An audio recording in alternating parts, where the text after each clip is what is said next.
বছরের পর বছর ধরে এক হাঁটু পর্যন্ত কাদা জল ঠেলে কোনো রকমে যাতায়াত করতে হচ্ছে মুর্শিদাবাদের সুতি ১ নম্বর ব্লকের বহুতালী অঞ্চলের কাদুয়া গ্রামের মানুষজনদের। সেই দুর্ভাগ্যের হয়রানির ছবি আজ আবারও ফুটে উঠল।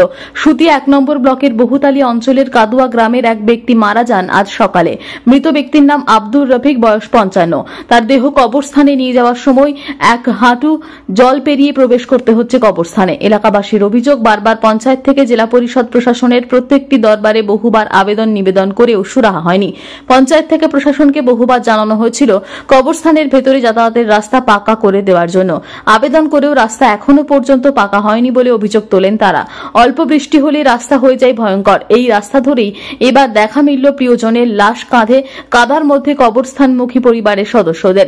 এভাবেই নিত্যদিন কবরস্থানে যাওয়ার জন্য এক হাঁটু কাদার মধ্য দিয়ে ঝুঁকির পারাপার করতে হয়। কবে এই অবস্থার থেকে মুক্তি হবে তার উত্তর খুঁজছে এলাকার মানুষ।